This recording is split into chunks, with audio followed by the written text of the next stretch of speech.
Welcome to the deep dive.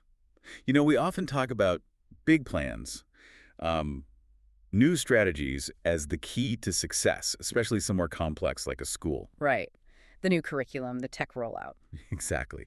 But sometimes those brilliant plans, they just sort of fizzle out, or maybe a new initiative looks great on paper but never really gets off the ground. It happens all the time. So today, we're exploring something more fundamental, that maybe the real secret weapon, the engine for progress, isn't the plan itself, it's the people. It really is. And that reminds me of General Colin Powell. He put it so clearly. What do you say?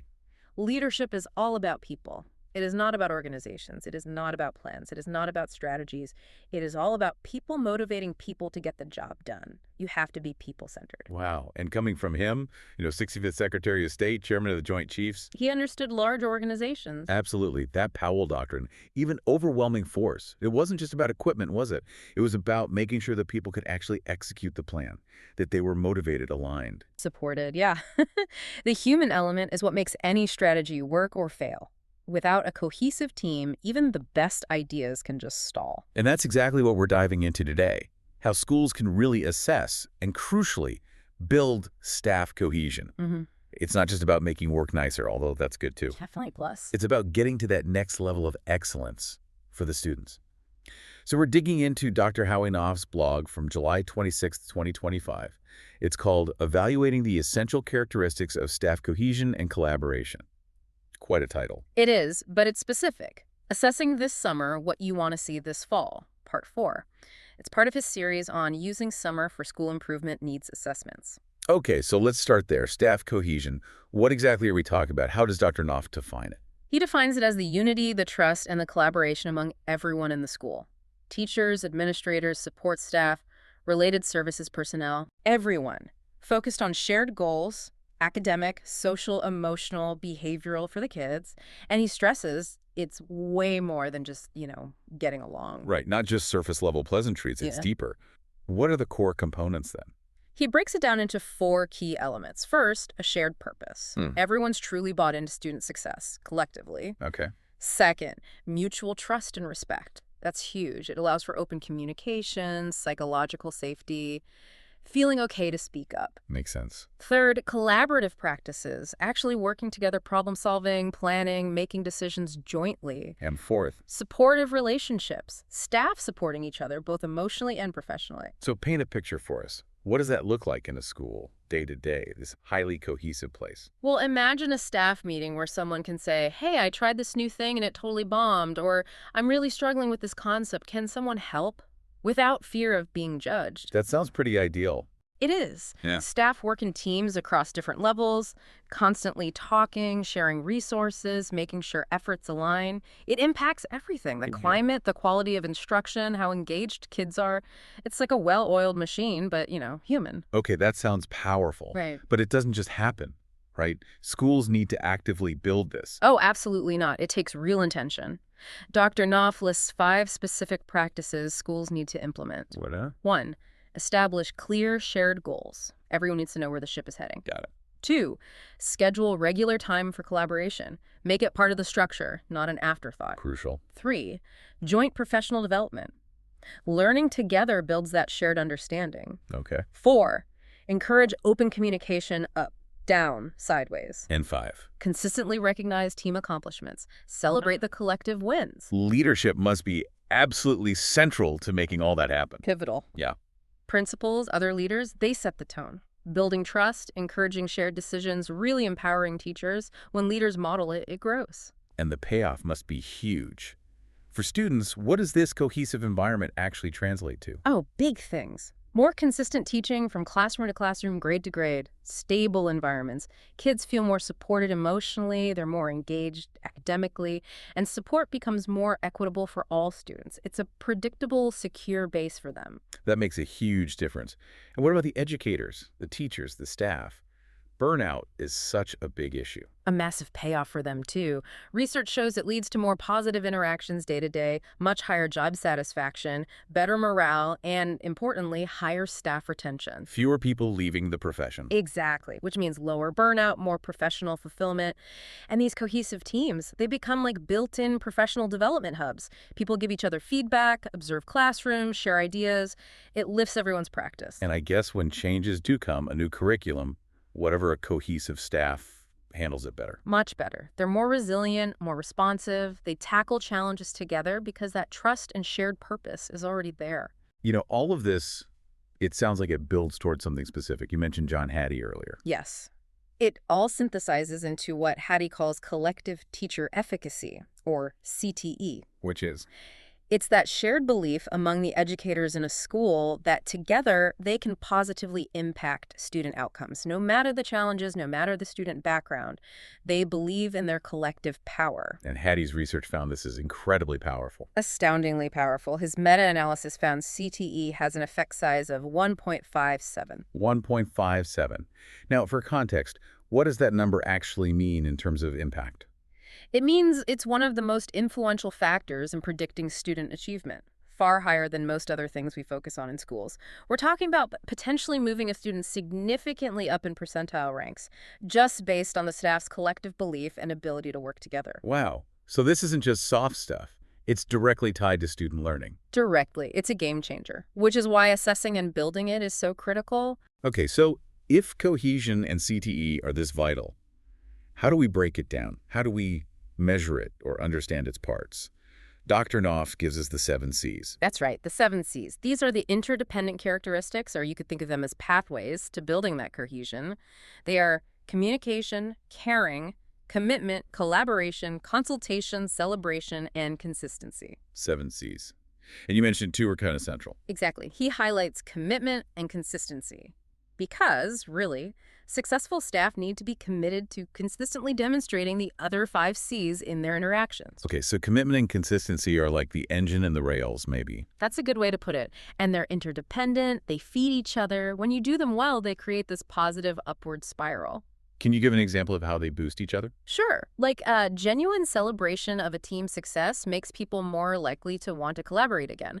It reinforces that shared effort pays off. Makes sense. Or strong caring within the team makes honest communication feel safer. And effective consultation, getting help when needed, can lead to more successes, which means more opportunities for celebration. Got it. It's an ecosystem.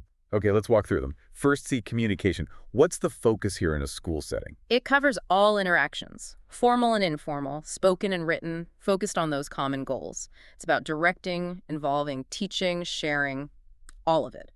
Research backs it up as a cornerstone for effective schools, builds trust, helps collaboration, links to higher student achievement.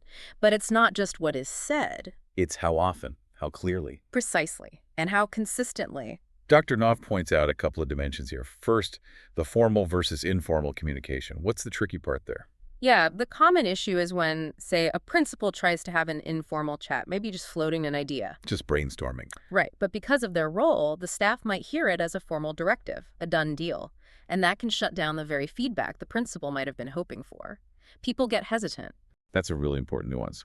And the second dimension is about the form of communication, not just words. Exactly. It's the nonverbals, too. Tone of voice, body language, facial expressions. Sometimes those speak louder. And crucially, actions or inaction. What you do sends a huge message. Actions speak louder than words. That old saying is true. You have to walk the walk. If what you say doesn't match what you do, trust evaporates. So the key is communication is two-way.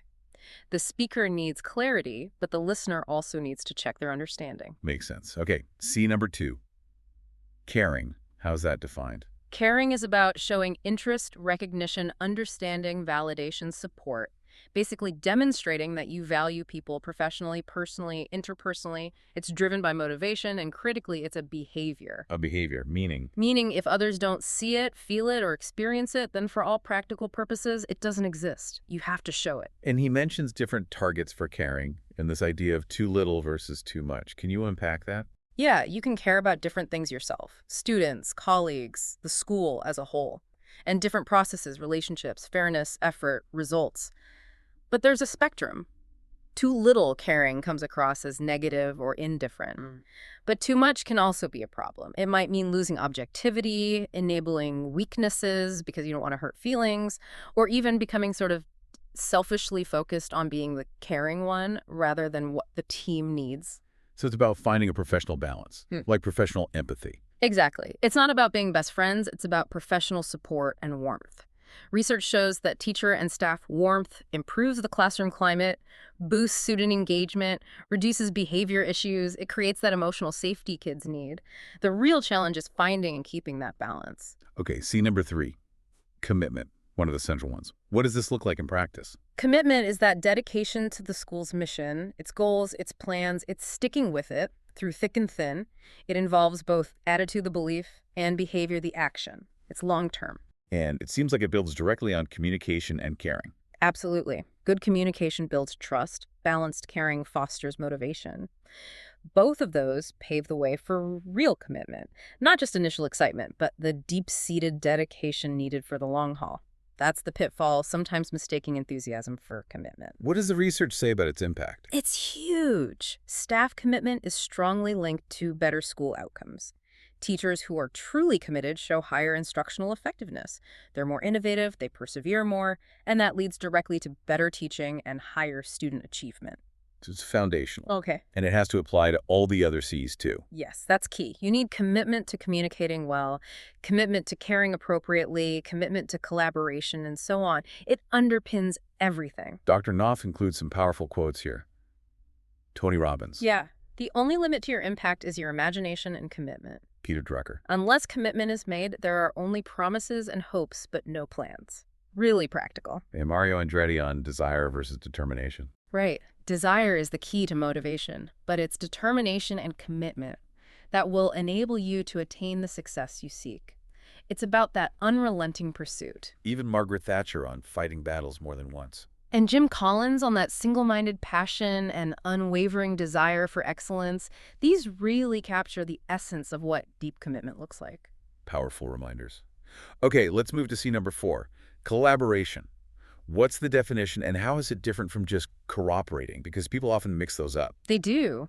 Collaboration is when staff work together as real teammates. Planning, implementing, evaluating, even celebrating projects together. It involves building consensus, using data, negotiating differences professionally, even being able to agree to disagree constructively. Okay, so how does that differ from cooperation? Cooperation can be more superficial. If a conflict arises, cooperators might just shift focus to avoid it. Collaboration means tackling the differences. It means people are willing to play different roles for the team's sake, they recognize each other's strengths, address weaknesses directly, and truly believe the team is greater than the sum of its parts. It's about collective ownership. Exactly, and the research backs this up. A collaboration boosts morale and student achievement. Think about effective professional learning communities, PLCs. Right, the PLC model. When teachers genuinely collaborate in PLCs, analyzing student work, planning lessons together, students get more consistent instruction and support. It works. Dr. Knopf also brings in Mark Sanborn's distinction between work groups and true teams. Yeah. That sounds useful. It's very insightful. Sanborn points out that teams are internally motivated, focused on shared goals, innovative, share leadership. They're self-starters, interdependent. They actually enjoy working together and they thrive on challenge. Versus work groups. Work groups are often externally motivated, focused on individual agendas, more static, have top-down leaders. They need kickstarting, focus only on individual success, tolerate colleagues rather than enjoy them, focus on deadlines, and tend to avoid risks. And the point is, many schools have work groups, but they don't always make the leap to becoming true teams. That's the challenge. Building true teams takes effort, commitment, coaching. The pitfall is often just having endless meetings without clear purpose, death by meeting. The key is results-driven collaboration. What are we trying to achieve for students? Got it. Next, E, consultation. What does this mean and why is it so important? Consultation is about recognizing when you don't have the answer or the skill needed for a specific problem, and then being willing to seek out and accept help from colleagues, supervisors, experts. It's about professional humility. He uses a strong analogy here, comparing it to medicine. Yes, the medical analogy. Doctors get consults or second opinions all the time. It's standard practice. In fact, not getting one when needed could be seen as malpractice. But in schools, that culture is often different, isn't it? Seeking help can be seen as a weakness. Unfortunately, yes. There's often this pressure to be self-sufficient, to have all the answers. So asking for help feels like admitting failure. Staff might just close their door and hope the problem goes away. Which leads to his provocative question. Right. Could avoiding consultation in education when a student's needs aren't being met be considered a form of educational malpractice? It really makes you think about the professional norms we accept. It does. But research shows consultation is beneficial for school improvement. Absolutely. Things like instructional coaching, peer support, they work. When teachers tap into expertise, they use better practices, instruction improves, and they feel less isolated. The mantra really should be, if you don't know, you get a consult.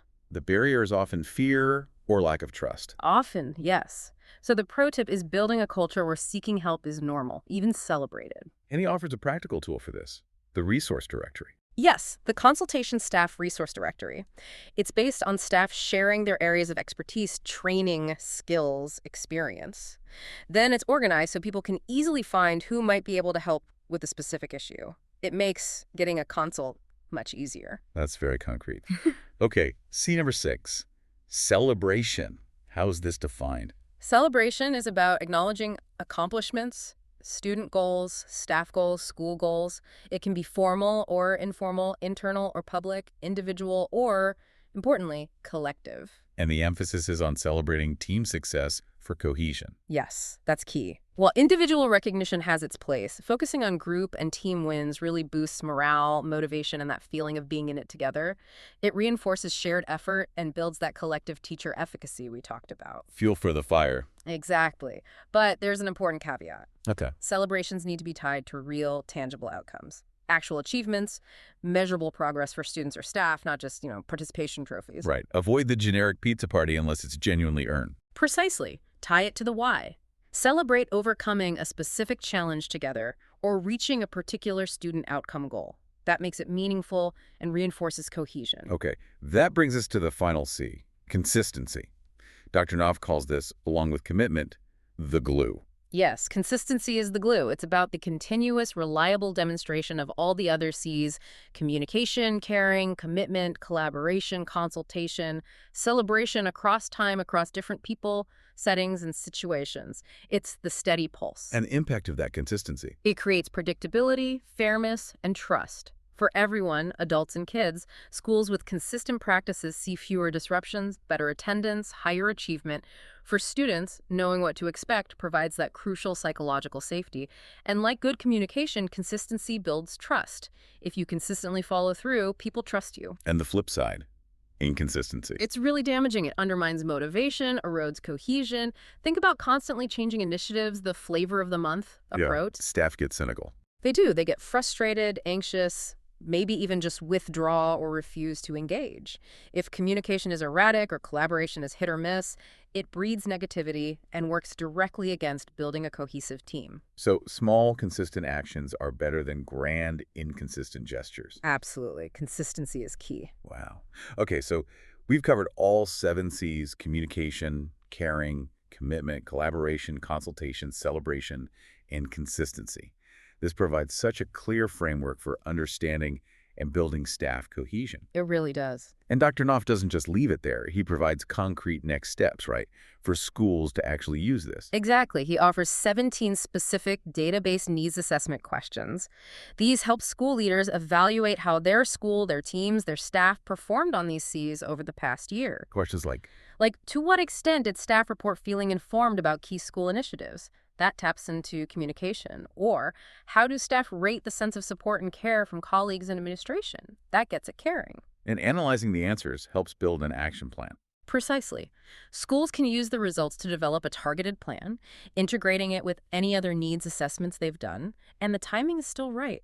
Even now. Yes, even as schools might be starting professional development for the new year, there's still time to plan and implement activities based on these C's to ensure a strong start to the 2025-2026 school year.